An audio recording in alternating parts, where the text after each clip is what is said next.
The thrills of the road course, nestled in upstate New York, are typically behind lock and key through late April. But with iRacing, the full Send Sim Spec Miata series is full steam ahead for the 4th round of the season. Tonight's event takes place at Watkins, Glen International, and though the leaves have left the trees in this late January running, the blue bushes, as they call them, are in full bloom for a field of nearly 50 Miatas tonight. Hi everybody, Kyle Heyer, joined tonight by Jake Sperry, filling in for Greg Creamer tonight.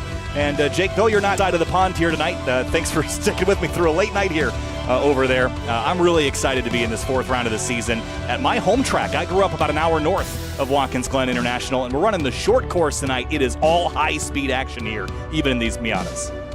Look, the one thing I love about Watkins Glen isn't necessarily the fact that the high-speed machinery makes its way around here through the series like IMSA. What I love are the shorter cars, the cars that don't have much power and have to be more reliant on the draft. These Spec Miatas here tonight are going to be all about the draft, and this is going to be the thinking driver's race in full flow. If you thought Daytona was tactical, trying to work out where the right place to be on the banking was, this is going to be a huge challenge. They have that important run to that braking zone, up through the S's of 2, 3, and 4, over through the right, the left of the bus stop, and through the long carousel right.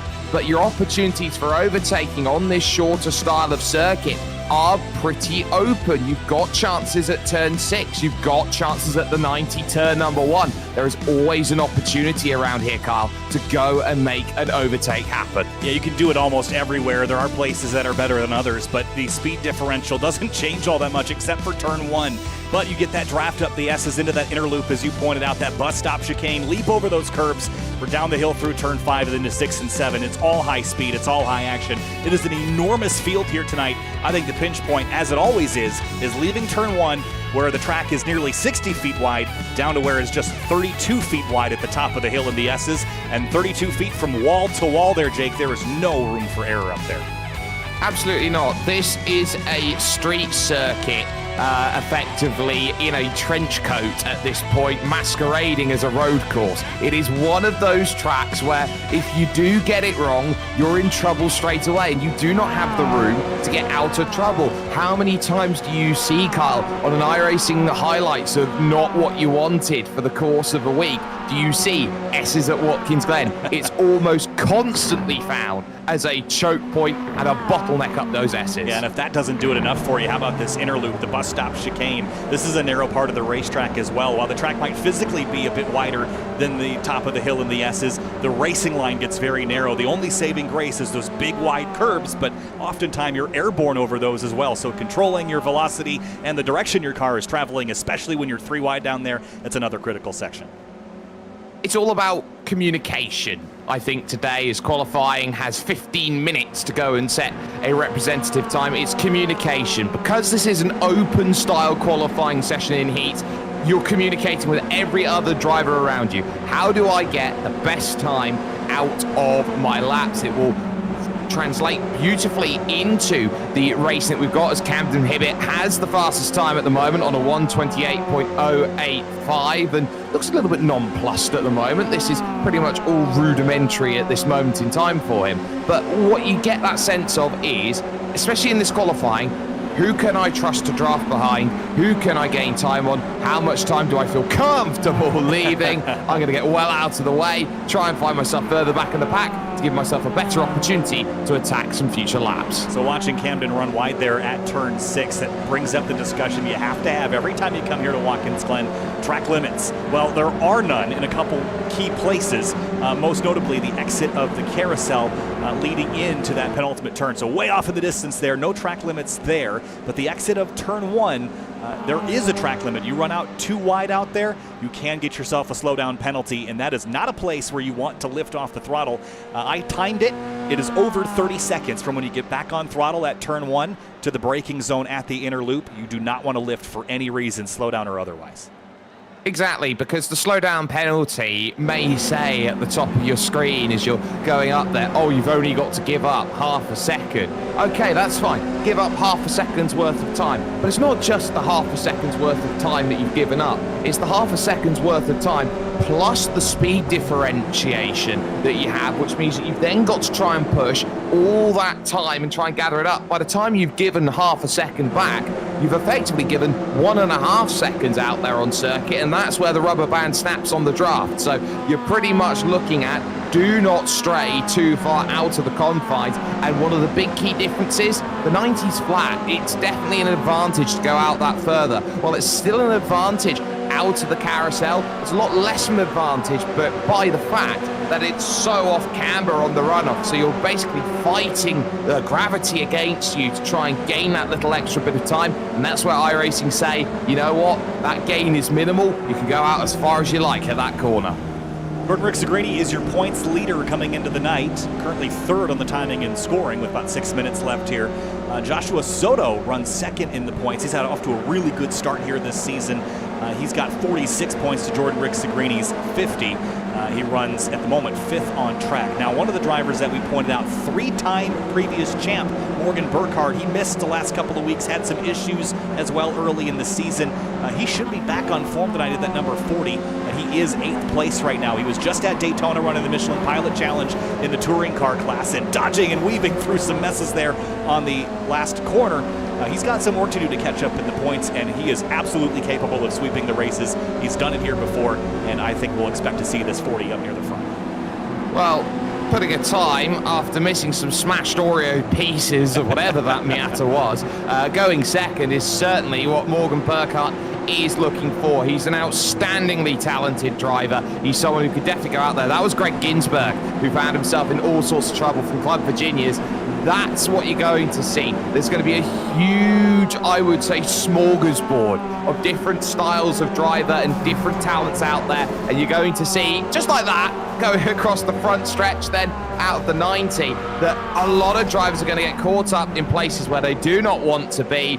And the differences in speed in qualifying are going to be quite large. And that's where you're going to start sensing, okay, I've got to find either the right draft partner, as it looks like rush hour here on the interstate as you head over towards the section, or you're going to have to hope I've got enough pace to make it happen on my own, and I just need a little bit of room on what is a very large 3.94 kilometers, but very short in terms of lap time. Dean Dibdall's had a great start to the season as well, runs 7th there in that blank white number 99. I wanted to point out Greg Ginsburg, announcer over for the SCCA, and he's been running with us here in the Full Send Sim Series for quite some time. It is his birthday today, so happy birthday to Greg Ginsburg.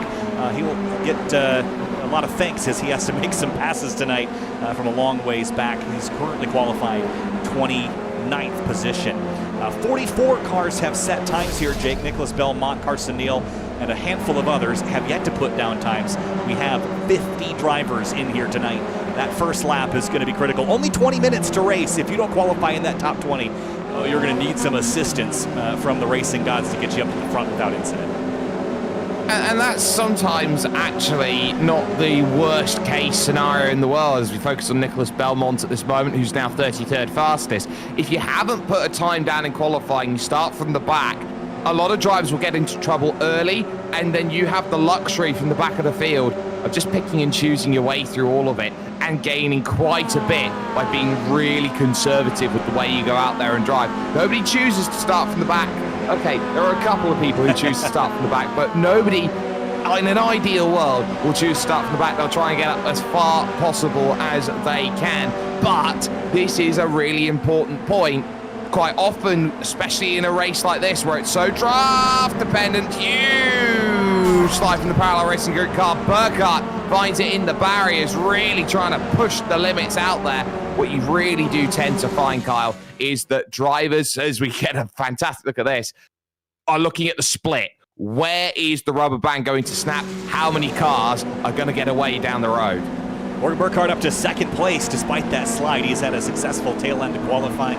Olivier Piatek runs 3rd in that number 62. Of course, we pointed out Jordan Rick-Segrini earlier, teammate to that number 40. He's got his team in hand now with Morgan back up at the front. Maybe something that Jordan could have used the last couple of weeks was a rear gunner for when he was out up front. And Jordan leads the points as a real-world competitor for BSI Racing, the Toyota GR Cup North America Series. We should see him back this year, but he is just had a tremendous opening start to the season as Joshua Soto, who runs second to him in points, just pips him, and Soto's now P4.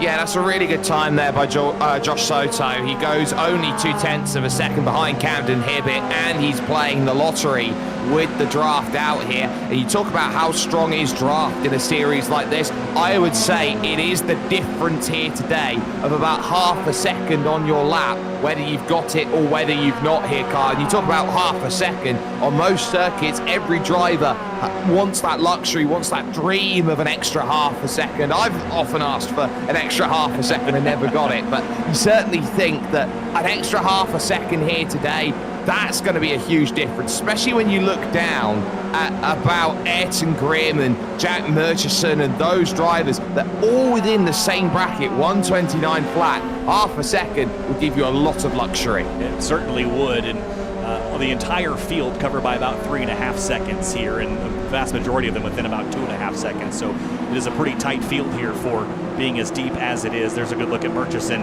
out of the Atlantic Club there, 17th at the moment.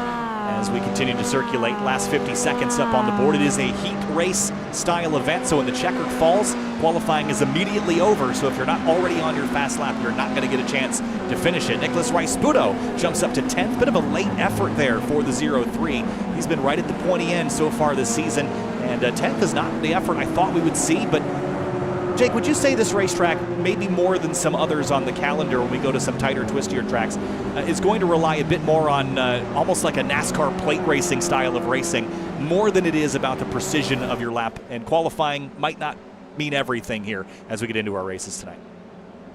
Yes and no. I wish I had more than 10 seconds to sort of answer this sort of question because I could go on for minutes about it. Yes, I think it's going to be very similar. You're going to have to ride the draft and to an extent the bump draft as well. No, I think it's going to be different because you don't have that luxury of going full throttle all the time. It does take that ability to know when to push and when to not here, as practice does in fact make podium.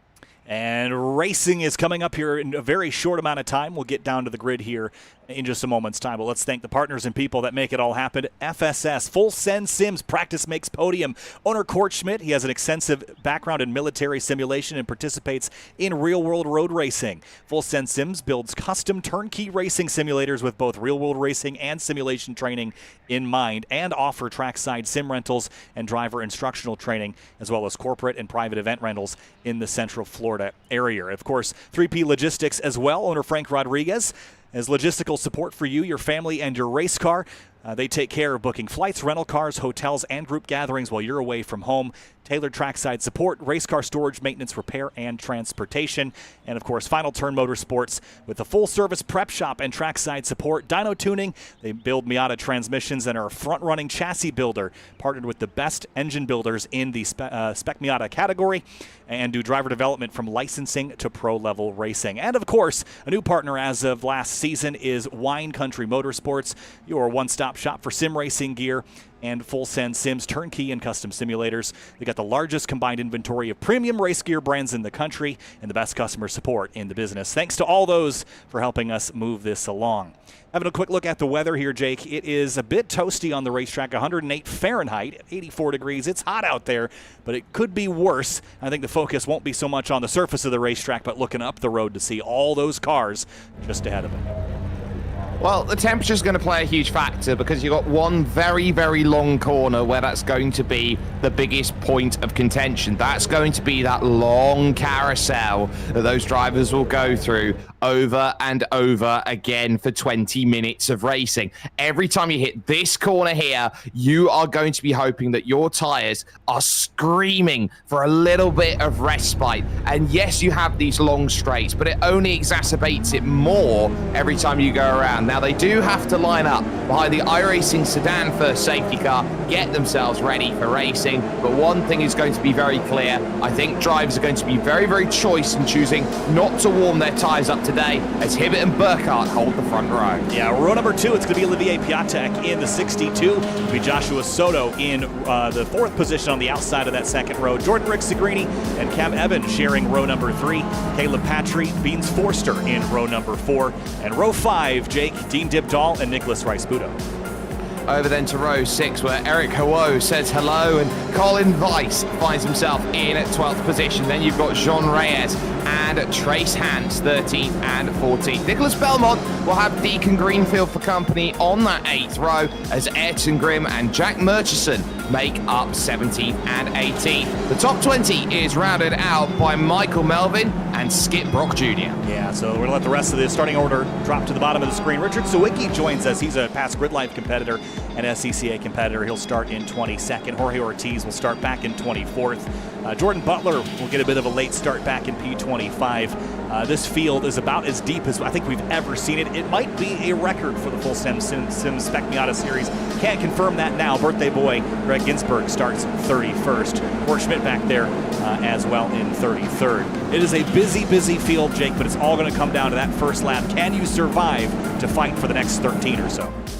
Well, the key here is that if many drivers get into trouble, a busy track becomes a spread out track, and that means lap traffic could be a huge factor here today. That's what these drivers are going to be looking around at everyone thinking, okay, this is what I've got to deal with. But at the front, it is very clear. Build a gap, or if you can't build a gap, you've got to be in the right place at the right time. It's about thought, and Morgan Burkhart is deciding, you know what?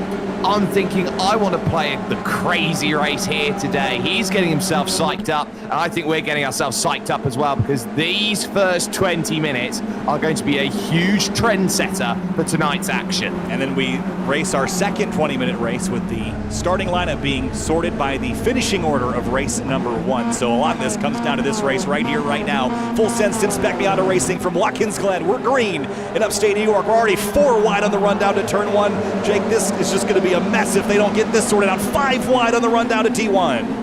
Oh, this is going to be trouble. Straight down in, and somehow they're all going to avoid it at the front. There's a huge slew of cars spinning now over in the middle, but the big worry was always going to be Christian Rice-Puto, who got a tap on the run on the launch, and then very nearly found himself up in second. Everybody trying to avoid. It's Burkhart who's got himself clear. It's Olivier Piatek who's there. Rick Sagrini finds himself third. Then you got Eben, you got Rice-Puto, you got Camden Hibbett, and everybody works the serpentine. Morgan Burkhart running like he stole it right now at the front of the field. Piatek second, Rick Sagrini into third, still side by side with Rice-Puto there in that 19, shuffles ahead of Camden Hibbett into the inner loop for the first time. Otherwise, I think other than that mess at turn 1, we've made a way okay through the S's and beyond. Yeah, and there is definitely that sense that drivers know that they are going to have to settle down and settle down quick, because you will lose time so effortlessly if you are not paying attention. Camden Hibbett there in 6th position will be certainly looking at this going, okay, that's not too bad, but we have lost 5 places off of the start, which is not what the doctor ordered in terms of that time, and he will have to gather that all back up again using the draft. Now, what's very noticeable is that this older spec of Miata, compared to the brand new spec that's out there on the iRacing service car, is not as aggressive in that slipstream. You can gain about a second on the straight in the brand new Miatas, but here in these classic Miatas, it's a little bit more choice. You're going to have to be a little bit more precise. Yeah, they definitely don't suck up as well as the newer ND generation Miatas do. Look at Rice-Puto here in the 0-3, diving up the inside of Reyes through turn number 2. That was a gutsy call. Typically, the run up the hill is nose to tail, not side by side, but especially with cars that are this tiny, you can get away with it, but not much more than that. Single file now as Piatek keeps Morgan Burkhart in sight here. A couple cars pulling off. Cam Eben in the 155 pulls to the right to try to break that draft. Yeah, Cam Eben is probably one of the most experienced iRacers out there. If there's anybody that you want out there in a Miata, he is one of the best in the world, and it goes to the likes of Ade Kober, it goes to the likes of Jaume Dalmases. He is on that level, and down the inside, Camden Hibbett is going to be in play at the moment. Christian Rice-Puto on the outside, trying to desperately hold that position, but look at what the scrapping is doing. Caleb Patry deciding to give a huge push. He was so good in the SCCA runoffs on the tail end of last year, and he takes a tap for his troubles on the outside. That's going to open up Beans Forster, try and find every opportunity, and there's going to be a little bit of sliding that goes through. Pedal Cam in view as well, and everybody just about finds a way through, but look at the time lost by the taps. Yeah, and the 19 is down pit lane. No, he's not. He's still on the racetrack, but he will be penalized for a false start. Don't know what the violation will end up being. Trouble as Trace Hance goes for a loop at turn 1, and he's into the tire bundles. That is so much of a shame. So easy to have that small hit into the barriers. You do not want to be the one who finds himself in the wrong place at the wrong time, and ultimately it pays, and bang, there's the hit into the barriers. We'll take another look on the brakes into the 90, downhill, slowest section, and look at that. That's just a case of one car trying to square up the exit of the corner, get drive off the exit, but when everybody is so close together and you're playing effectively a game of sardines at this point, Kyle, you have to be so switched on if you're trying to make that move, because it's one wrong tap and it's done. And take a look at Olivier Piatek, who has just been so comfortable sitting on the back of Morgan Burkhardt. He is dangling him out there because he knows how important it is not to deal with the parallel sandwich, as Jordan Rixagrini finds himself in that third, waiting for that chance to move up to make it a parallel uno dos. Yeah, this is really interesting stuff with Burkhardt and Rixagrini kind of bookending Piatek here, and Cam Evan just trying to keep these three in tow. Just like we saw at Daytona, it's possible for drivers to kind of gear up, work together, and drive away from everybody else while they scrap behind. So Cam and Cammed in right behind him have to make sure that they don't battle amongst themselves too much and lose sight of the big shiny goal at the end there is to win this race. Look at this battle in turn 1. Michael Melvin in the 36 and Joshua Soto moving forward again after getting turned around in that opening crash. Yep, Soto is really having to try and make that ground back up again, and this has been a very good recovery back through. And well, can you blame him? He's in the classic 787B style colours. He's hoping that he's got a rotary engine that produces over 800 brake horsepower. He doesn't have that, but look at the damage on the front. That's going to compromise him in a straight line, and that's why he's so reliant on this group of Skip Brock Jr., of Jack Murchison, and of course Christian Rice-Puto. They're the second of the Rice-Putos in front. So at this moment, you're starting to see, as you can see, Skip Brock, he's really got to face a concentration, and that's going to be the turnaround that he was not hoping to have. That's how quickly you can see this race turn around, and you are looking at trying to stay with the group. Look at that, he's gone full crap mode. Oh, that's heartbreaking for Skip Brock Jr. Was having a decent run, but it all goes haywire in the inner loop. We saw the contact start there. Let's go back a little bit further. It was with the 19 again. I'm told the penalty for the 19 will be a post-race penalty for that false start. Just comes off the curbing there, tags the 32. They get tangled together and then into the blue bushes, and they are not as soft as they might seem at first glance. No, they're definitely not, and that's just a case of being pinched. You get yourself in a position where you've got to try and run too wide. Ideally, it's one-line suits all up through the S's and in towards that next section of road there, that outer loop, that bus stop, and that's the key. If you're going to go side by side, you need to leave some room. Bouncing off that curb, it's only natural the car's going to understeer out wide, and that's where the hit is. Forster up the hill now is going to try and focus on the group in front with the likes of Rice-Puto, the likes of who he's got around him, Jean Reyes. This is where this group now has to work, because they are already 1.6 off the back when they last crossed the line, and they know 1.5 is the braking distance. So this group's got to work together if it wants to gain any hope of a top 5 finish. Yeah, that was a nice pass there by Forster into the inner loop. We saw the footwork there, the classic heel toe that this car requires. Greg and I always enjoy watching the old classic 3-pedal footwork there through the inner loop. Out wide at the exit of the carousel, fair play there. Beans Forster still climbing forward after starting in 8th. And of course, we mentioned Josh Soto. He's back up to 9th place now with those cars ahead of him that tangled just about a lap ago. The front 5 still on top of each other. It's now a 5-horse race for first place, and we're not even halfway in this first race yet. I'll tell you what, there are some incredible drives in this field. Carson Neal is up 27 places, or he was until he's gone flying in the gravel, which means now James Newell is up 27 places in this race. It is scary how much place gaining there has been in this race, and it's also scary how tame it is at the front. Nobody's been willing to go out there and make an overtake, because they know you leave yourself out on the front, Camden Hibbett is going to sit right on the back of Cam Evans as they'll form the camshaft at the back of this group. This is going to be a case where they're all going to wait for the last 5 minutes, and basically it's, we'll all be nice, we'll all have pleasantries at this moment, but the moment 5 minutes comes along, that's it. We're going to take off our uniform and say, right, we're going to have a fight. Every time we go to a big racetrack, we have this kind of battling. It becomes a chess match at 100+ miles an hour. And even more so when you're Olivier Piatek and you're between two teammates, because you're kind of at an advantageous position. You can drive defensively and offensively on the same team, but what you don't want to do is let them get hooked up nose to tail. Then they can make all the decisions up at the front. We've seen that play out so many times at places like Sebring, where the two teammates get hooked up, and it's very, very difficult to get one car by both of them at once. Absolutely, you're up against the machine at that point, and that's the last thing that's wanted. Slightly wider line by Olivier Piatek. He's trying to really work through the final corner to try and get that run as close as you want. Wing mirror over the top of the safer barrier on that outside track, and every time you're sat in play, this is almost impossible right now for Olivier Piatek, because he knows that if Jordan Rixagrini decides he wants to start going for a move, then he has to go for a move then on Morgan Burkhart. What will that mean? He'll go into the race lead, and then on the last lap, he's a sitting duck. I would not want to be second position right now in this sort of race.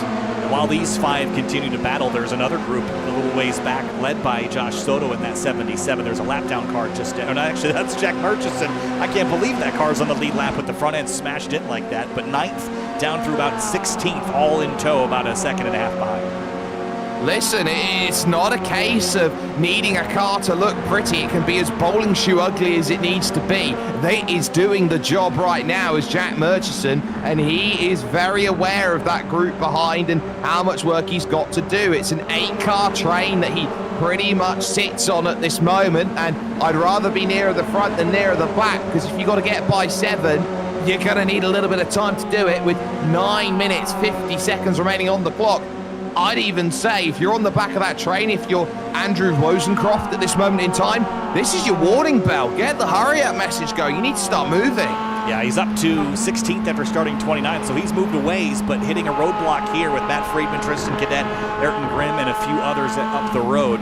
I don't know that there's much point in sitting at the back of this pack. This is not the one that pays out the biggest points. You need to move forward, and Wozencroft has to keep that momentum rolling as they cross the stripe here. 9 minutes and 22 seconds to go. Those front, as you had said earlier, they'll exchange pleasantries for a few more minutes, but back here, the race is still very much on.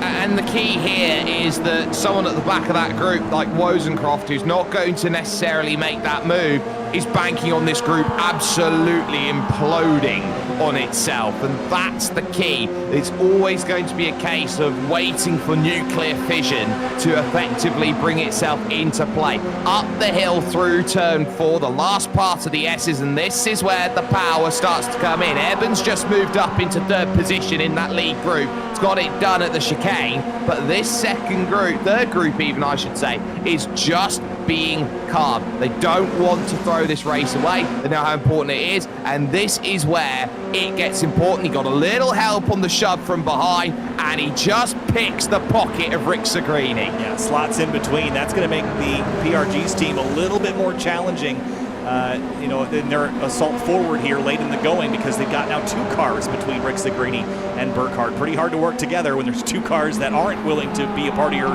party.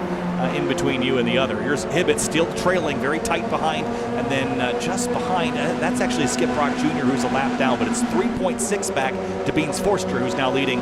Jean Reyes in the number 29. Yeah, and that gap is just opening and opening and opening. You look at Morgan Burkhart's last lap, did a 129.5. Beans Forster, by comparison, a 130.0. It's half a second a lap, being unable to stay with this leading group, who are just pushing the margins a little bit more finer through these corners, and they can't keep pace. But now Cam Evan finds himself in a very awkward situation. He has made that move to get to 3rd, but he goes all the way to the right-hand side. He doesn't want any position to be gained here on that line. Hibbett has to wait, and a huge moment for Rixagrini. He's going to have to go skipping across as Jordan Rixagrini, the chicane. That is just a case of wrong place, wrong time. Too aggressive down there at the turn. He went to turn in and realized, hang on a minute, I can't make it. There might have been a touch there between those two on the run into the inner loop. Watch right here as the 155 is kind of braking here. Watch just the slightest bit of a touch there that sends the 108 straight. But either way, they were not going to go in there side by side without some catastrophe, and thankfully they minimized that. But Jordan Rixagrini loses some time, and he's 1.1 seconds behind Camden Hibbett. That's out of the draft here, Jake. He's got to work to get that back. Yeah, but Camden Hibbett himself is 1.1 out of the draft from Cam Evans. So you turn that around, it swings and roundabouts. They're both having to push, and they're relying on this group that leads this race now to start fighting amongst themselves with 6:21 on the clock. So you start sensing now that someone like Camden Hibbett is going to need a couple of big laps. Jordan Rixagrini is going to need every lap to be a big lap at this moment in time. Cam Eben is so good at timing his run. He is someone who runs on military time at making overtakes. We haven't seen him here in this league in quite some time. Most of the rest of the drivers in the top 10 or so are here on a weekly basis. So that means Cam's a wild card here. I don't think everyone in front knows exactly what his plans are. I'm sure many have raced him in iRacing's official series, and they haven't the slightest idea, but Cam is so good at these lightweight Miatas, whether it's the ND or the NC generation car. And you have to keep in mind that he's got some tricks you might not have seen yet. He has every trick in the book. Some would say he has a first edition copy. He is so brilliant, but Olivier Piatek has been holding his cards very close to the chest, and he's been doing a stellar job at keeping Morgan Burkhardt honest. Burkhardt, an incredible driver with incredible standards, especially in this machinery, and he's gone out there against some of the very best in the world and has proven that he has the ability to win week or month in and month out. Group behind now starts to get a little bit interesting right now. This is Tristan Cadet, who's finding himself up 13 places at the moment in this race. He's got Ayrton Grimm just in front. Michael Melvin's there in the mix too. Friedman is there, so too Wozencroft. They're all there, they're all waiting, but now it's about, okay, I think it's either time to push or time to go. Wozencroft makes the look to the 90. That's a big dive for the 80. Can he get it slowed down? He's going to run wide on exit here and way off into the runoff area. Cadet goes back on by and will chase down Grimm once again, side by side between Sawicki and Friedman in the trailing mirrors here of the 80. That was just a bit too much commitment and overdrove turn one there. It's so easy to overdrive it. You are on the finest of margins trying to find an area of attack, and it's so easy just to say, oh, I'll go 2 meters further along in my brakes. I'm sure it won't be a problem. It often is, and you so easily find out where the limit is. This is Richard Sawicki II, who finds himself then on defense at that point. He gets himself through though, so it was an attack on Matt Friedman, so he gets the move, but it's not necessarily the end of the world right now, because there's 4 very beautiful targets that are just in front, and it's all about, can you find a way past one more? You might almost unlock a way past Wozencroft here. He's sniping half of the draft along this back stretch heading towards turn 6, sneaks the inside through the 90-degree left. Thank you very much, it's his. And he's through, but Wozencroft keeps a bit of overlap, has to give it up before turn 7, and he will do so. So that battle fizzles for a moment. Wow, look at Tristan Cadet up the road. Ayrton Grimm did not get off at turn 7 very well. That should let the 144 on by, and Sawicki is going to go by as well, the 528.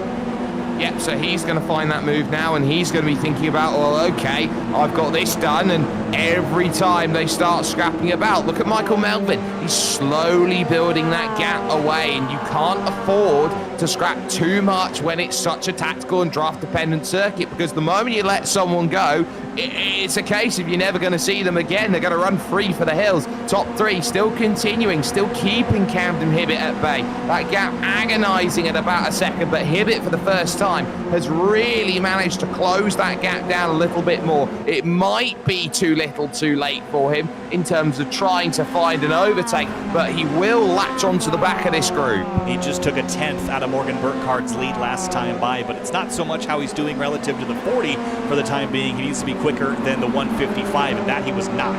So they're coming to what should be 2 laps to go here. A bit of lap traffic to contend as well, but I don't think it'll get thick enough to really mix things up as that car is going to pull to the inside. We do have a mandatory blue flag rule here, so that will mean that that car will have to give up some time. Burkhardt takes 2 laps to go here, 2 minutes left on the clock as well.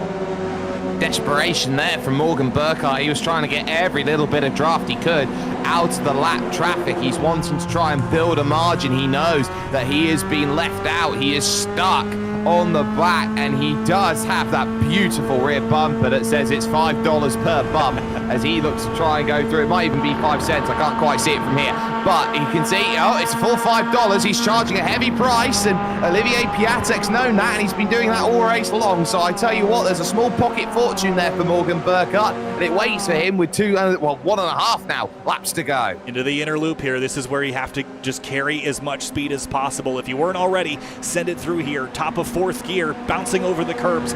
All the top 4 get that a little bit right. Hibbett up to Eben now. He's right on his tailpipes, but they've left a couple car lengths up to Piatek, so it might just be a 1v1, but as soon as they get alongside each other, Jake, it's game on for everybody.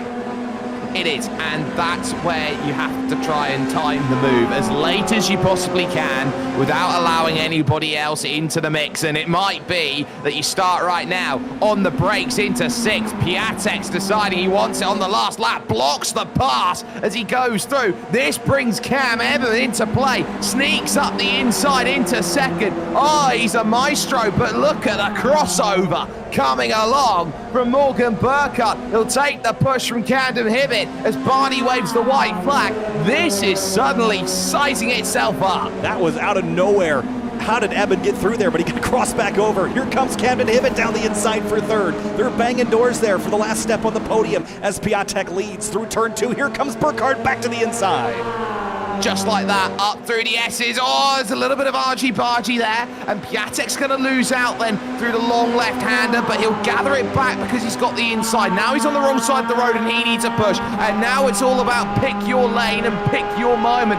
Piatek might be hung out to drive here. Camden Hibbett is certainly having himself a fantastic drive as he now looks to try and find a way past Morgan Burkhart. He's trying to sneak through on the inside. Morgan just shuts the door, takes an uber-tight line through the corner. He'll have to give it up somewhere. Eben has a huge slide as he goes through, and now they hit the carousel. Not done yet. Half the lap left to go. Hibbett's on the rear bumper of Burkhart, gives it 1 shot, 2 shot, 3 shot, and as they leave the carousel, 2 corners to go, it's a draft battle down to the penultimate corner. Look out on the right-hand side because Piatek's still not giving this one up either, and it's going to have to be the Hail Mary, very similar to one eNASCAR race where Michael Conti threw that in. Hibbett can't do anything. Piatek gets bought because of it. Now you need a worldie, but I don't think it's coming along. Burkhart's got it secured. Checkered flag waving. Can Hibbett get a big run out of the final corner? He cannot. Checkered flag. He wasn't able to get one at Daytona, but in upstate New York, he'll grab one here this week. Morgan Burkhart wins at Watkins Glen. That is a beautiful display of racing it from the front. The one way you win by racing it from the front is you hope that everyone else behind finds themselves in a scraps. When everyone was trying to push forward, gain as much as they can, this was just very simply here today in race 1, a game of I can't find a way through. Brilliant defense, and that's what makes Watkins Glen such a beautiful, I would say, battle tactica. What an amazing finish there. And before we get rudely interrupted and pushed along to the next session, because of how quickly things move here, I wanted to go back and look at the finish between Soto and Butler. This was 8 1/1000ths of a second across the stripe there for the checkered for 9th place. Goes to Butler in the 72.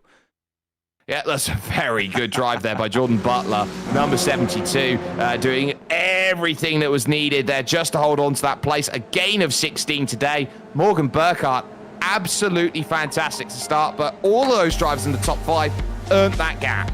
Now, that was amazing. That was a fantastic battle, and we're only half done. We still have another race to go, and all those drivers, including Cam Eben, are going to want another go at it here. Jordan Rixagrini grabs the top 5 as well, as my results will reset, and we'll move along to focusing on race number 2 of the night. We learned a lot there, Jake, and that chess battle got pretty fierce on those last 2 laps, but was it too early for Piatek to make that run into turn 6? Is that what doomed him here?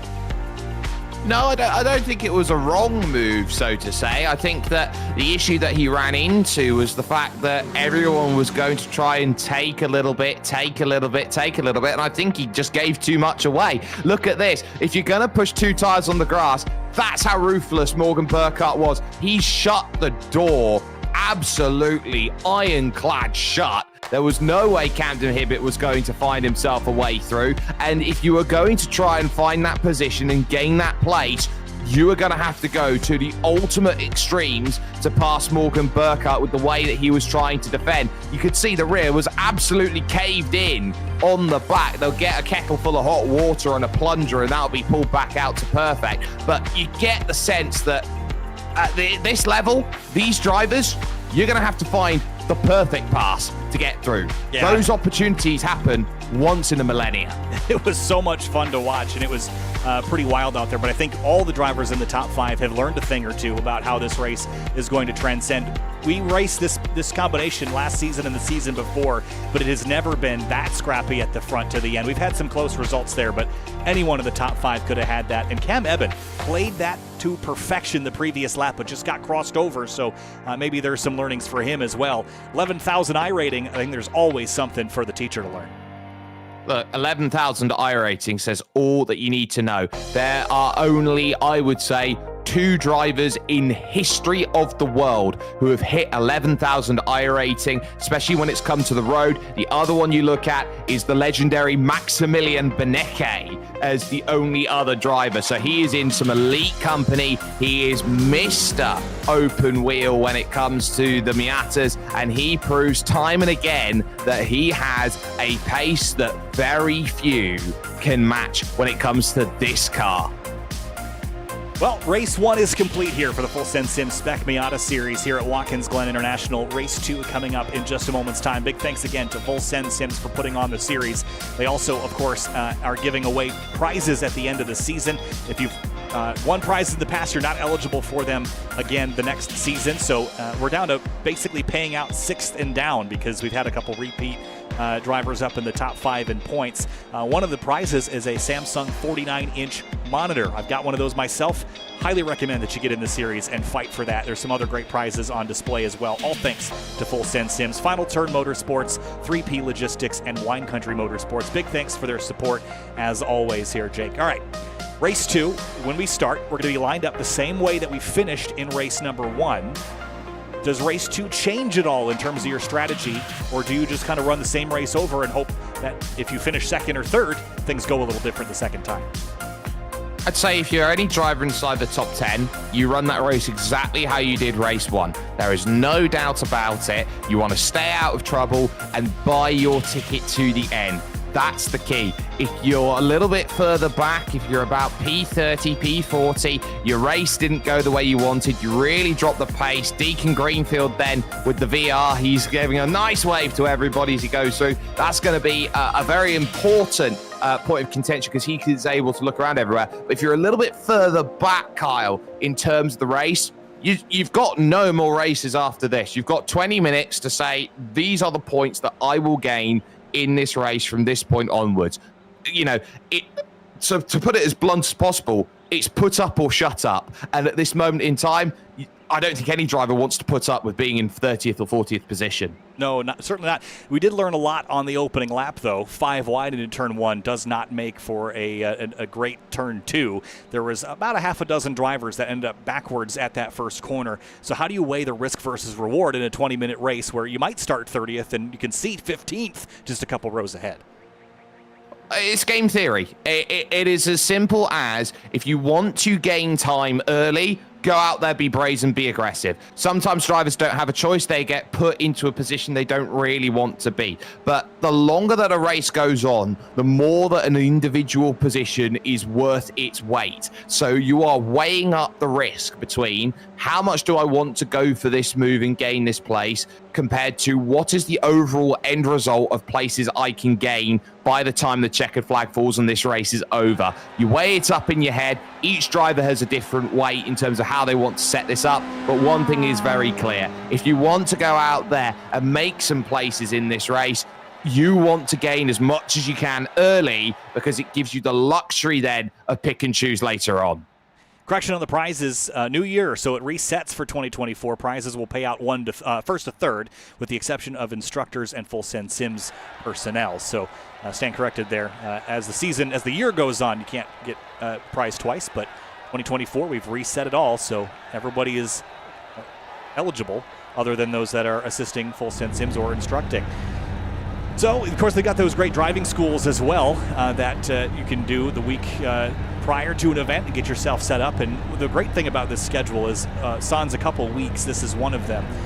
All the races have been selected that coincide with the SCCA schedule, so you can run the track in the Full Send Sim series before you head to it in the real world. We did that for Sebring a couple weeks back. We've got Sebring on the calendar again, and there are some other great races on the schedule here this season that we will get to watch all year long. We've got Watkins Glen this week. We're at Sebring next, then Lime Rock Park up in Connecticut.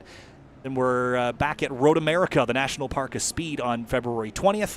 Then back to Homestead, Miami, the road course once more before we head to Michelin Raceway Road Atlanta and Virginia International Raceway to complete our season. The next driver's school is going to be February 8th at Lime Rock, so make sure that you're there to catch all the instruction from Full Send Sim staff. As we begin our pace lap here, smoke in the background as tires are set alight, and the calm before the storm once again here, Jake. Absolutely, and these drivers have been through this once already. They will take this pace lap. Some drivers are going to look around and go, well, that start didn't really work, and I want to try and gain places quickly, so I'll go out there and be aggressive. That's going to be the worry if you're 5, 6, 7 rows back, and you know that there is that funnel effect coming out of the 90 along what was the old pitch straight back when the circuit was very first breaking ground. It used to be that the 90 was the first corner, but it went the other way. The track was an anti-clockwise circuit. So you get that sense that, okay, what do you need to do out of this? Just keep your eyes on a swivel and your eyes firmly put on the mirrors, because you never know who's going to try and push cold tires, cold brakes a little bit too hard, a little bit too early. I learned a bit of recent trivia about the older configurations of Watkins Glen when we went there last year for Grid Life. Of course, the original track layout was in the town of Watkins Glen, a couple miles to the northeast, but there were a couple intermediate configurations on this property before the final circuit was paved and configured. One of them ran right up, see that break in the wall on the right there where the pavement comes through? That used to go straight across where the Mustang sampling bridge is there on the left. Up that road through what is now the center of the track, and you can see it on the very far left there, then took a right, which would have gone through what is now the garage area. That was part of one of the intermediate configurations that was only used for about a year or two before they paved the current track. It was still a street circuit back then. Obviously, the drivers didn't like that one very much, and now we got the first variation of what we have today in 1956. So, time to go racing for the second time tonight. Another 14-lap, 20-minute excursion here. Morgan Burkhardt, Camden Hibbett on the front row. The pace car peels off and heads for safety behind the concrete pit wall. And the green flag is going to fly back underway here at Watkins Glen, and immediately 3-4 wide in the mid-pack. That's a huge push from the third row, and that's where the trouble's going to be. Eban's going to get swamped. Hibbett takes 1-2 taps through the opening section. It's well covered by Burkhardt, who's happy on the front, but the middle of the pack a little bit happier this time, as everybody does manage to find a way through. But the S is going to be a different story. It's 3 wide right through the middle, and watch out at the front. If something happens at the front, everybody will know. Side by side for the lead. Burkhardt and Hibbett sorted out. Burkhardt grabs the lead. Hibbett settles to second place. I think everyone's gotten through the S's so far. There's one car scraping the wall. That's Ginsburg there in the background, but he'll keep it off of everyone else. We're still 3 wide, first time through the inner loop. Yeah, and look how narrow and defensive everyone's taking the chicane. Nobody wants to leave themselves open, and there goes Skittles. There's cars everywhere here. We made it through turn 1, but the next pinch point, oh my goodness. One car upside down. 2 cars upside down. Many cars upside down. It's a huge, I would say, litany of broken Miatas and broken dreams here tonight. You don't want your race to go around on the opening lap, and there was a prime example of it. On the brakes then, it's led by Morgan Burkhardt at this moment. Hibbett, Piatek, Eben, and then Reyes making a fantastic start to this race, gaining 3 off of this start, finding himself in 5th position. So the move's definitely being made early, and 1 lap score complete. Gianni Mauro has gained 12 spots off the start. That's an amazing launch there for Gianni Mauro in the number 18, 22nd to 12th. I'll take that absolutely as the leaders make their way up the hill for the second time. Let's go back and see that big wreck there in the interlude, if we can pick up anything beyond the absolute pandemonium that it led to it, I think. You're not going to be able to see a whole lot here. Let's watch Court Schmidt here in this white car in the center. There was already cars spinning. He gets sent off to Narnia, and then behind him it was just a mess.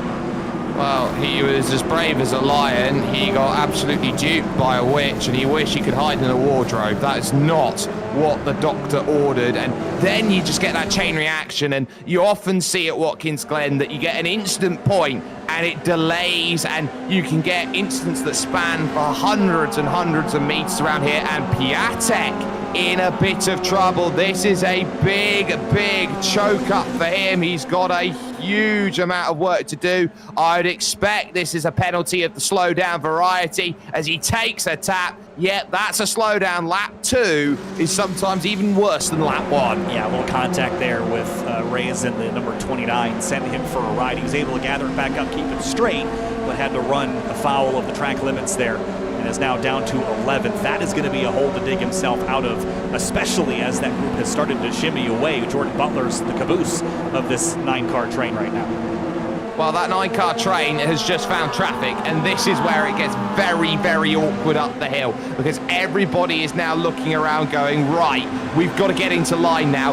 Everybody pass on the left. Do not find yourself a way to be a little bit balked up. Cam Eben right now and Morgan Burkhart have an opportunity to get away. It depends on this traffic and whether they can clear it before they hit the braking zone. Everybody's trying to get through, but the traffic is so well behaved. They get right on the brakes on the inside, and everybody goes through it, maintains the train. They're at the front, but they still have to traverse the corner, and that's where the contact comes in, and Mauro gets turned around then with contact from Piatek. And I think Tristan Cadet was also involved in that. Unfortunately, he had such a good first race.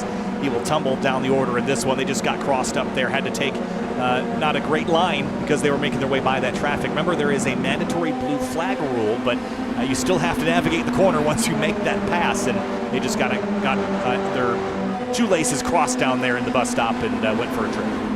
Well, it makes it impossible here for the lap traffic because they've had to slow down so much off of trying to keep these drivers all together. This group of 9, which is now fanning out behind there between Beans Forster and John Reyes and Joshua Soto, who's trying to make damage limitation for championship points, rushing down the inside, making that move happen at the 90. They had to slow so much down there, Kyle, at that section that they had no pace. The next group was on them like a pack of hounds, and they've got nowhere to go. And it's as simple as that. That's what makes it so difficult if you're lap traffic. How do you judge that? Speaking of judging it, why don't you, Cam Eben, make that push then to go to the race lead? The one issue he's got, it's 4v1. They're all on the inside. Look who's going to get a push. Yeah, this is the freight train running express mode right now on the inside lane, and Cam Eben is on the outside with no place to go. You pointed out the traffic slowing down to get out of the way. You just can't hit the disappear button, is what Greg always says. There's no way to just magically go poof and you're gone. The car still exists on the racetrack no matter how good of a job you're doing getting out of the way. Big slide there from Forster as Jordan Rick-Segrini tries to muscle his way past. Rick Segrini doing a good job keeping himself in play. Almost a malfunction at the junction there between those two, and it's always going to be a case of where do you look to try and find that run, and you can see the footwork, absolutely fantastic. Got to be so choice through every corner. This is as much of all of these cars, when you look around in terms of iRacing, when you got into iRacing back in the old days, 2015, 16, 17, this was the car that you sort of looked at and went, this is what you got to learn your chops on here, Kyle. And to learn heel toe in the first car that you've got out there was a huge boon, and that's why some of the sim racers who were brought up in that era, Sebastian Job, Frederick Rasmussen, I look at those sorts of drivers, are still incredible today because of that learning curve to start. Absolutely. It's just in so many racing series, you got to start somewhere. And usually that somewhere is with, it could be as simple as something like autocross, but it's typically in a parking lot with an old-fashioned manual transmission. The flappy paddle stuff comes later. You got to learn the basics first, and the manual gearbox will teach you so much about weight transfer and car control and how to control a transmission before you're left with the buttons that do it all for you. But look at this paddle through the bus stop again. Burkhardt, Evan, Hibbett, Rice, Sputo in the 0-3. Now that he's up here in the mix, he could absolutely be a threat to the front runners here in the next 13 minutes. I think every driver in this top group is a threat. That's how strong this top group is. Morgan Burkhardt has proven that he is top dog in today's racing, but you look behind, Cam Eben does not want to take that lying down. You're looking around that group, Camden Hibbett. Okay, yes, he's only a 4,700 iRacing driver. He drives like an 8,000 with the way that he's got that talent, and it will show in time. The more that he decides to do officials, he will be out there and he will be part of the 1% club in terms of drivers. Piatek down the field in 10th, won't be too pleased, but it's 8 to the front. Jordan Butler in no man's land is the chasing point to get through, and that's where him and the lap tracker Henry Drury sort of are coalescing right now, and it is those 8 at the front who are trying to get away. Everybody else behind, you're basically racing for the scraps. Ayrton Grimm's going to hit pit lane here, and we've got a disqualification for the number 18 of Gianni Morrow as well for retaliation, so that will be the end of his night in that car. He's been off track for a couple of laps now. Wanted to point out Greg Ginsburg in the number 7 birthday boy again, up to 18th after starting 34th. All the while at the front, it is just chaos. Someone turned on the blender up here. We're making it smoother.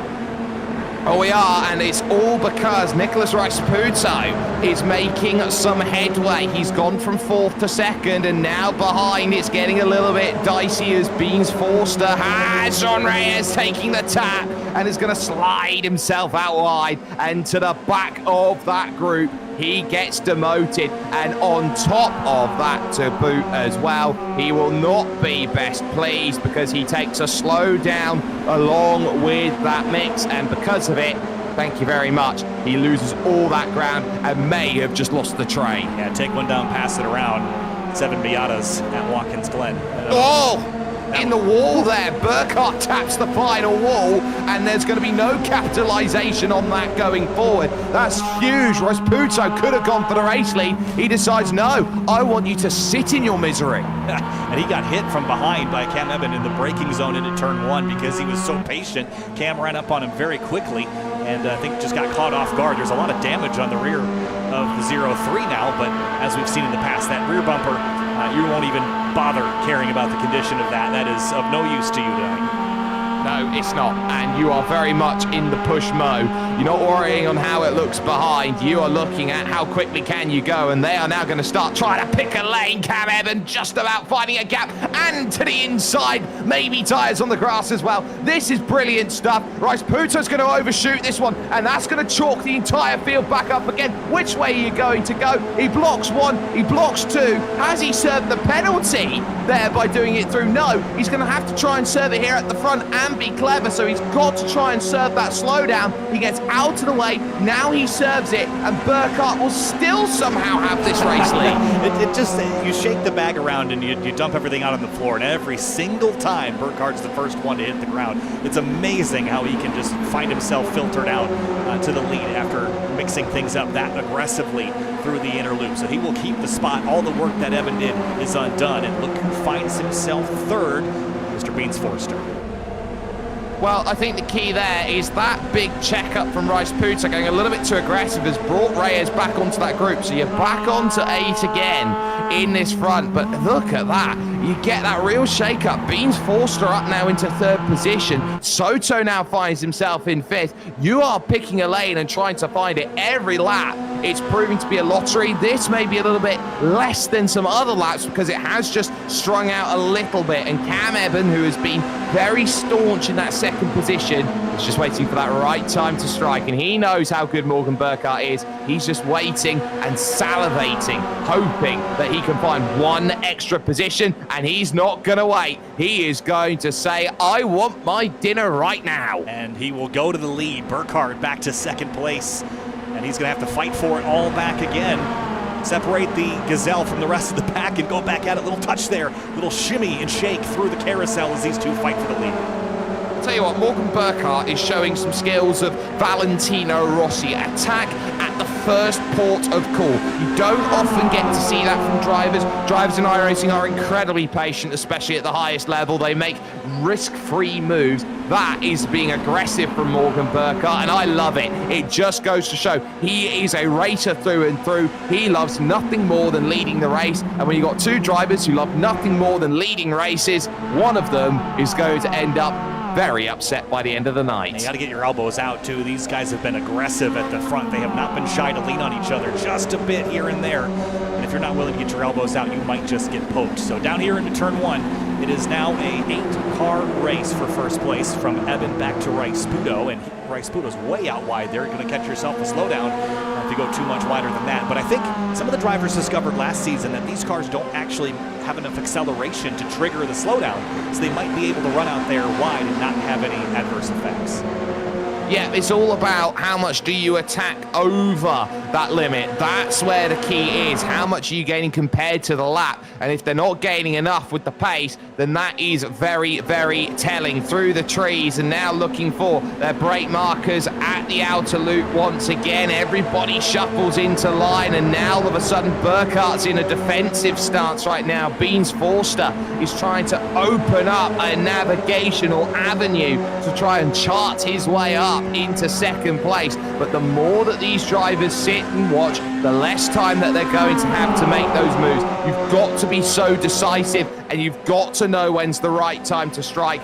And they are just on that cusp of finding everything that's needed. They are going to have to be a little bit braver, but we are reaching that crunch time once again. And a little bit of blinking there will not have helped in the middle of that group from about fourth from Camden Hibbett. And the important thing there, midway through the lap, Forster was attacking Burkhardt, and they lost about 3 or 4 car lengths to Cam Evan. If they fight amongst themselves, they'll lose sight of the bigger picture. They have to stay working together here to beat Cam Evan, just as they were trying to beat Morgan Burkhardt. Look at this dive from Reyes in the background on Rick Zagrini. He's got to start making moves, making million-dollar moves, but he, at the moment, knows he's now going to need the help of the slipstream. A little bit of contact there. Rick Zagrini is going to now start sliding about, and this group now there at the back is going to have to work. Now, all of a sudden, Hibbett tries to inhibit that third place, and he will manage so on Beans Forster, who ends up being hung out there at the section of track that he really didn't want to be. Josh Soto giving the push now, trying to be comfortable. Burkhardt again on the outside. Will he challenge? No, he'll fall in line. And Soto trying to cling to the corner panel of Beans Forster. That didn't work. Reyes is going to dive at the opportunity to snag 5th place away just like that. That was very savvy there by the 29. Look, you've got to take the opportunity that presents itself in front, and that means covering off the exit, and he hasn't quite managed it there. So Reyes sees that Soto now has the opportunity to jump forward once again on that inside line into turn 6. Is he going to be able to fight it on the outside? The answer is no, as they go millions of miles wide through that section of track, and track extend to oblivion. But Soto able to hold that position just by taking advantage of the finer margins in this race with 5 minutes left. Big defense there from Reyes. 3 wide on the front straightaway back here for about 6th place. All the while, the front 3 trying to separate themselves out to make it just a 3-driver race. Lap 11 of approximately 14. So next time by should be 3 to go. Look at Rick Zagrini chasing Rice-Pudo into the runoff. Yeah, they are looking to try and follow every single braking point. And this is where it gets dangerous at Watkins Glen. You follow the braking marker of the car in front. Quite often you see here, you end up following someone off the road, and especially with the overspeed that you'll get on these straights, you definitely cannot afford to brake at the same point as some of your rivals do, as they now scrap it out on the back, they scrap it out at the front, they scrap it out every which way. Evan then has himself what he wants, and he is being super aggressive through these corners. I don't think he can get much tighter through those corners. He gained 5 car lengths almost, it seemed there, just by saying, I am going to attack these curbs, and I'm going to rely on that influx of grip every time my car bounces back onto terra firma. Well, he gained about 4/10 of a second on Burkhardt through the inner loop, but he lost 2/10 of it on the straightaway after. So that's how powerful the draft is here tonight.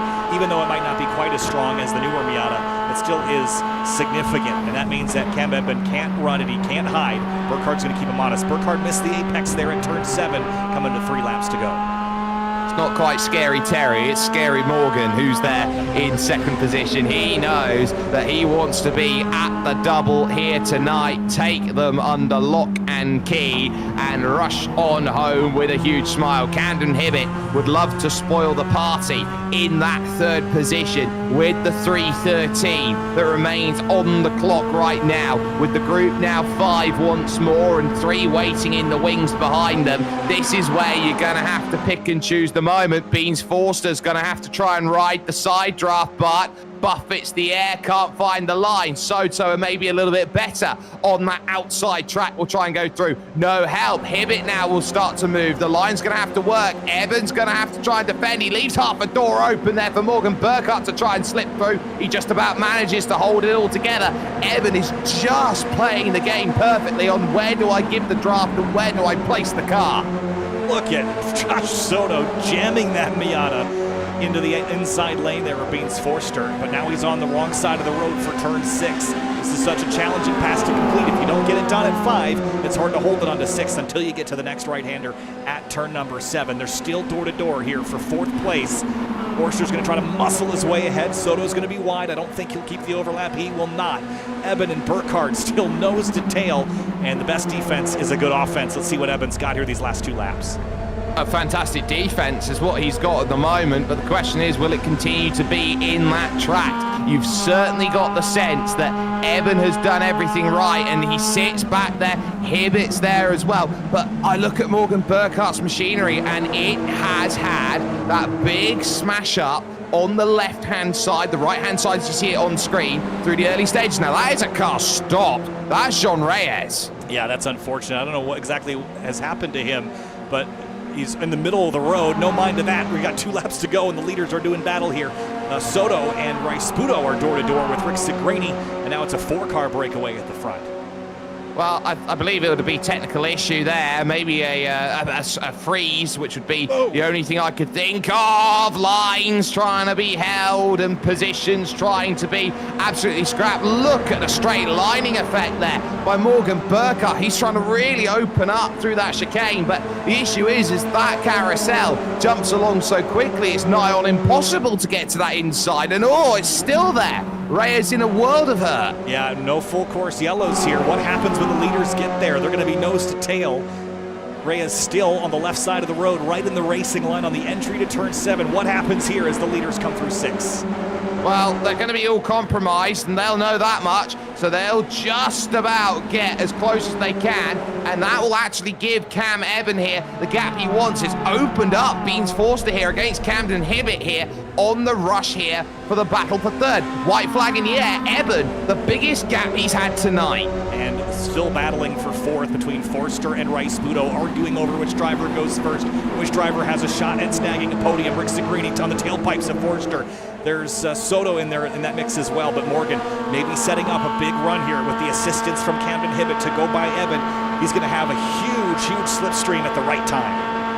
He is, but he'll bring Camden Hibbett with him. That's the only point of contention that he's got right up the top of the hill. Now it's going to be blocked. He tried to throw one block. Hibbett now trying to find a way through another block that's going through. Eben is trying to throw haymakers along this straight, trying to find this angle. And now side by side they'll scrap. Burkhardt has angled it to the inside, but here it's Eben who's still got enough, and they're going to tangle behind a little bit there. Rice-Puto in the mix. There's a slowdown that's there behind for the driver who's in 5th place, but Eben somehow is holding station. I don't know how they did that without crashing each other. They're 2 by 2 for 2nd and 3rd, but behind them it's chaos here. Banging doors for 4th place as well, but Eben trying to cling to a win here, but Burkhardt might give him a send down here at 6.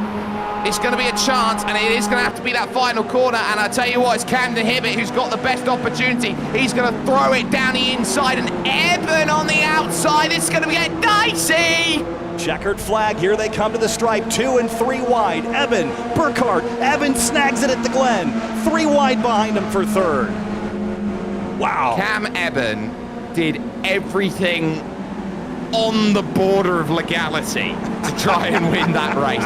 He was trying every single thing to hold everybody back. Somehow he's managed it, and that's why he is so tough to beat. That was an unbelievable final lap. I think we are owed another look at that. All the way, let's go back before the bus stop. Look at this epic battle here through the inner loop. What doesn't even tell the tale is the fact that he was weaving about, trying to find an angle left, trying to find an angle right. Big slide there by Hibbett, and then there's another little tap trying to force the angle open. Hibbett was throwing everything he could at it. So too Burkhardt, and Burkhardt, of course, was walking wounded with the damage that he had, was probably not even having a car that was totaling straight 100%. So this was a really tough battle, and that final corner, oh mama. That was wild. I mean, just watch this. Camden just throws it down the inside. It's his only opportunity. It's that classic over-under that you see here. You see it at Mosport. Couldn't keep the momentum rolling, though. Rice Sputo almost stole this away, but couldn't get back to the throttle in time, and Evan was able to carry the speed. Burkhardt chased him all the way across the road, but couldn't get there. That was unbelievable. It was Beans Forster in the end who ended up in third. Rasputo actually took fourth. So Hibbett, who was looking at first and for one moment there was first going through the final corner, Kyle, through no fault of his own, is fifth. That's crazy. That is a wild race. That might have been the most entertaining race of the season. That last lap in particular has enough action to carry us through the rest of the season. But here's a look at your second race results. Cam Evans steals one away from Morgan Burkhardt in the late going here. Simply incredible bit of driving there. The top six split by less than 0.3 of a second. You could put half a second through the top seven. That is just a legendary style of racing and performance that we've been able to see out there at the front. And the best bit is there were some great drives through the field. Trace Hans, 22nd to 8th in that race. That's a great run. How about Richard Sawicki up into the 9th spot? And also Andrew Wozencroft as well. Great rebounds there and able to snag top 10s and all that. That is an excellent points day for those drivers. Olivier Piatek 12th in the number 62. That is not the day that he was looking for in race 2, especially because he was podium in that first race. Yeah, and now you're starting to sense that a lot of these drivers ran into troubles. Just the 21 who are able to stay on the leading lap here in this one. Jim Friedhofer was one of the last drivers on the leading lap, with Tristan Cadet the only other one. And everybody else finding a huge amount of drama in their own races further back. It was so intense at the front. We didn't really have a chance to look away at it. Gianni Mauro was one of them. Caleb Patry having a horrible night. That was a tough one for some of the drivers down here at the bottom of the order. Noah Jackson, Christian Rice Sputo out early in this one as well. Michael Lauren in the 133. I don't think even took the green, at least in race number 2. Let's talk to our top 3 from both races. Olivier Piatek comes home in 12th in race 2, but was podium in race 1. Olivier never really got a shot to get in the scrap there in race 2. Take us through your night and that first race. Yeah, no, race 1, try to push away with Morgan, try to be smart, and then last lap, just got to lead when I shouldn't have. Should have stayed in second and gotten the draft in the backstretch. But yeah, it is what it is. Still a fun battle. Just wasn't aggressive enough in that first race. How chaotic is it in the draft here? We saw it at the end of the first race. It seems like these cars and maybe the changes that were made to the setup in the offseason have really made this car come to life, and the battles are bigger and stronger, and it seems like it's so challenging to pick your way through that mess on the last lap. Yeah, it's all about positioning, and I just kind of made some rookie mistakes. You just have to be smart with your positioning. That's the one thing I didn't do. All right, Olivier, 12th place in race 2, but got a good points night in race 1, and we'll see you next week when we head up to the next track. So appreciate you talking. Yep. See ya. All right, let's see who is up next. Let's talk with Beans Forster, who brought it home in 3rd in race number 2. Beans, holy cow. That was a wild, wild race at the tail end there. Take me through your race 2 in particular, when you were up there scrapping and duking and diving on that last lap. You know, it's pretty hard having to try and make the decision to either push or utilize the run. Because like when you're coming up the S's and you've reached the top of the hill and you try to peek out, like your run just goes away. And then you get either left out to dry, or it's like a crapshoot every single time. It all depends on what the guys in front of you are doing and then what the guys in the back of you are doing. And it's like every lap I thought I made a right move, and then I had to get back in line and try and sneak my way back in there. So I don't even know how I did it, but I did.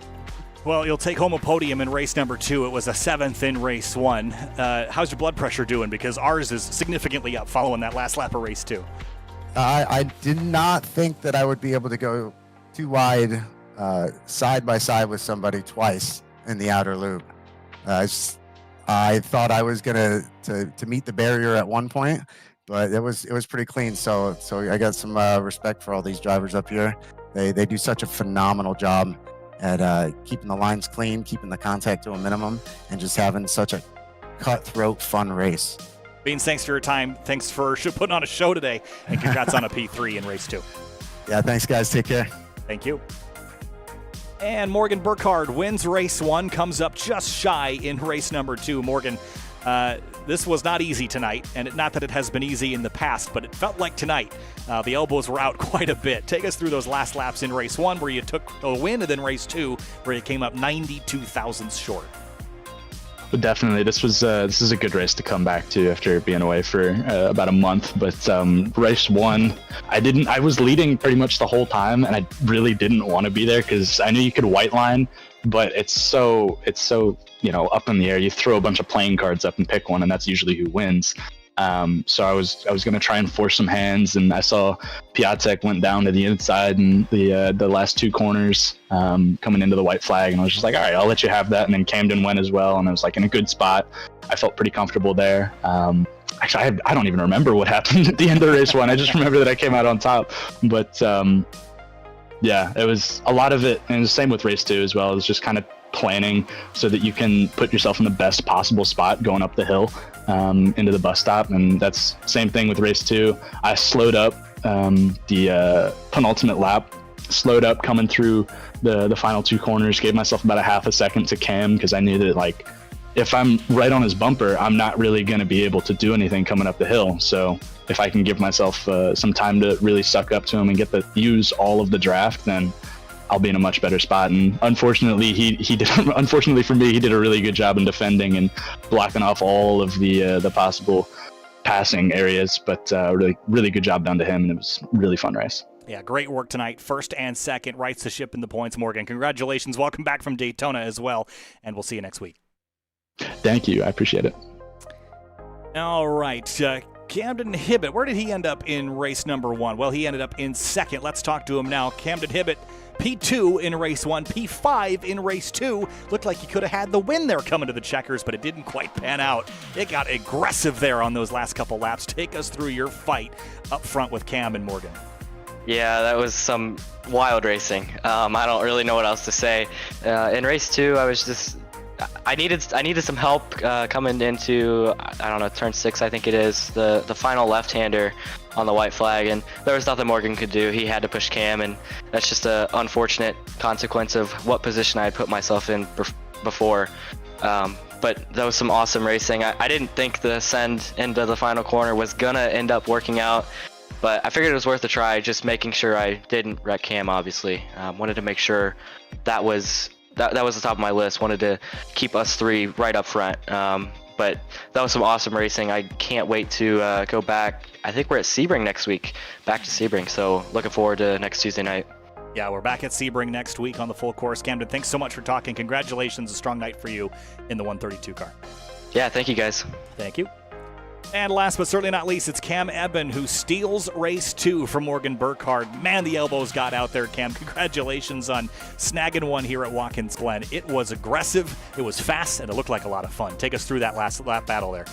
Well, I learned in the first race that it's kind of difficult to get a huge run in these cars up the S's down to the bus stop, so I decided this time I was going to jump to the lead about the midpoint of the race and try to defend it from there. And all it takes is really holding the inside, and going side by side with someone into there is a bit scary, but I was able to make it work.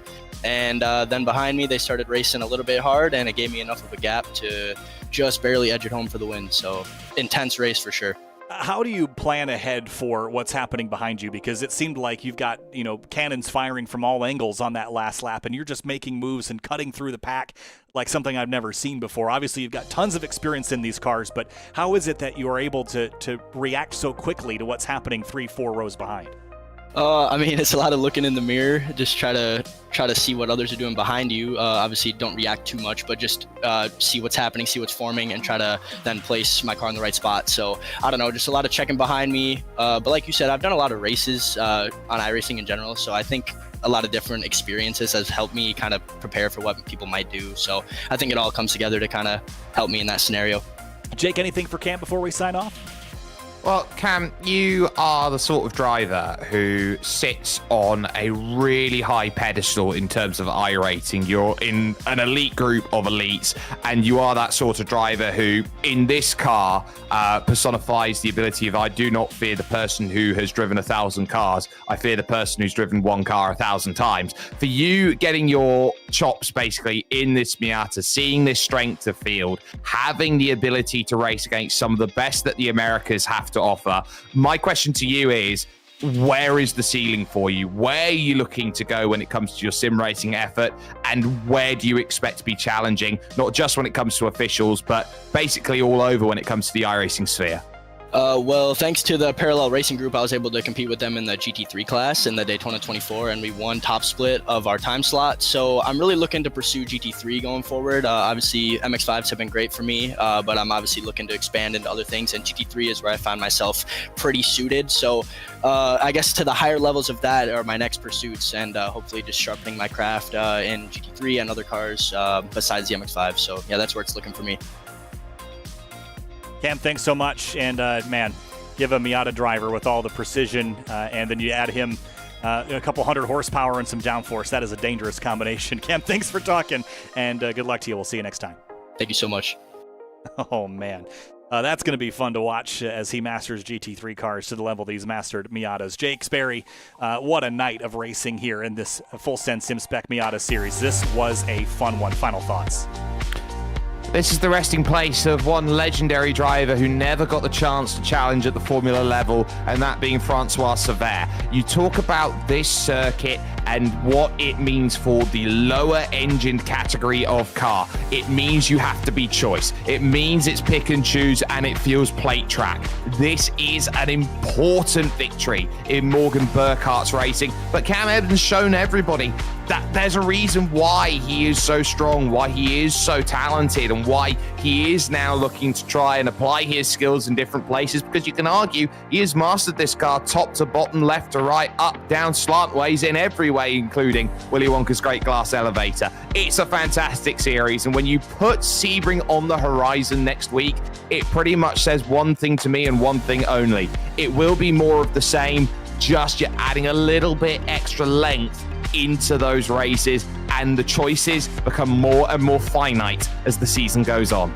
See, from one legendary racetrack to another at Sebring International Raceway next week. That's what's on the horizon here for the Full Send Sims Racing Series and the Spec Miata Championship. Practice makes podium. Big thanks again to Full Send Sims, Final Turn Motorsports, 3P Logistics, and Wine Country Motorsports for supporting this series. Thanks to all, and we'll see you next week in Central Florida at Sebring International Raceway. And hopefully, Greg Creamer can rest up and be back with us next week. Thinking of you, bud. And we'll see you next time from Sebring in the Full Send Sims Spec Miata Championship. Thanks so much.